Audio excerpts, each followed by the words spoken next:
warming temperatures on Greenland. We're seeing more and more melt during the spring and the summer months. So the ice on the surface melts as water, and we get these meltwater pools, lakes forming on the surface of the Greenland ice sheet. And then they drain through channels until they eventually find a crevasse or moulin, and then they drain. This meltwater drains through down the crevasse and goes. Meltwater drains into the interior of the ice sheet. And so we see this as well on satellite images. So this image on the left is taken in late June. So this is the melt season's begun. This melt forms in these pools. We can see these blue dots here. These are these surface meltwater pools. We go to late July. Most of them have gone. Most of them have vanished. And that's because this water drains through into the interior, down into the interior of the ice sheet. Quite astonishing. So this is information we've learned within the last decade, that this water drains through kilometre thick of ice and finds its way to the base of the glacier. Now this has, so the implications is more than just, we have warming temperatures, so the snow and ice melts, and this snow and ice melts, finds its way into the ocean. So that is one thing that's happening. But something that's a bit more concerning is what is known as rapid glacier dynamics. And so this is the particular area of my particular research. So I developed models that try and model this type of situation. And what we're finding is that this water on the surface here will drain through the ice column and find its way on the base find its way at the base of the glacier. Now, so the glacier will move down mountain under the force of gravity, but it's also sliding on its base. So as the water, as the bed gets wet, gets lubricated, the glacier slides a lot faster. It's like a toboggan ride down the mountain, if you like. Or, and that someone else has said, it's like suddenly the glacier slips on a banana skin, and whoosh. So then you get all this ice that's on land being transported at a much faster rate and being dumped into the ocean. So it comes down from higher elevations, colder elevations, to lower elevations where it can be more readily melted and again finds its way into the ocean.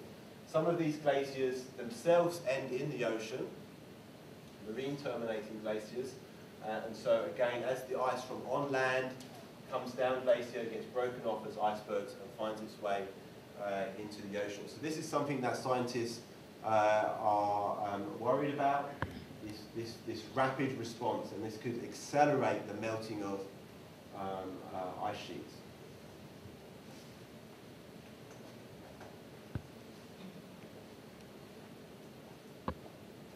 So that's one rapid feedback. Another rapid feedback comes from the terminus for these glaciers that end in the ocean. So not only is the atmosphere warming, but the ocean is warming. So because the ocean temperature is warming, then we get melting at the front of the terminus here. We get warm water coming up here and penetrating inside here and melting inside here.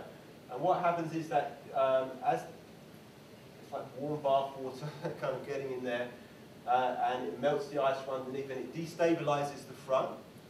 So where previously you might have had a lot of sea ice, a lot of it's all compacted in there like a dam. It's all constrained in there.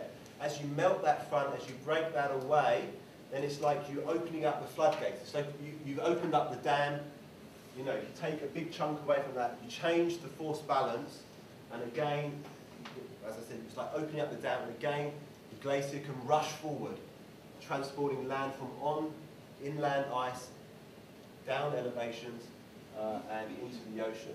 So that again is another major concern that we have, is these rapid ice dynamics that can accelerate, these feedback processes that can accelerate deglaciation.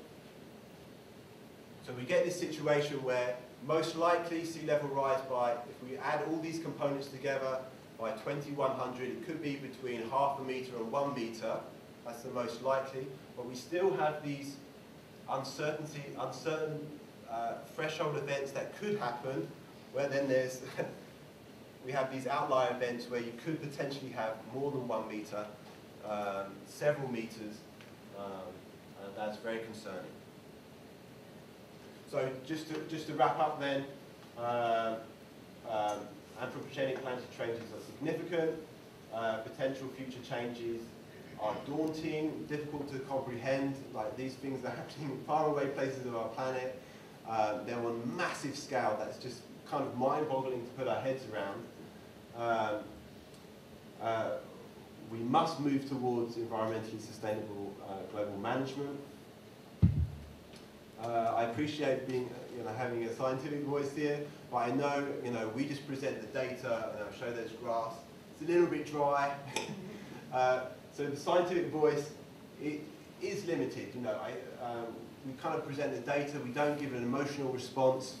I don't really address how do we respond. Like, I study this area, but how do I respond to that? I mean, this is tragic what's happening. Like, how do I deal with that? And certainly, without doubt, we need, these are pressing global issues that are going to need interdisciplinary voices.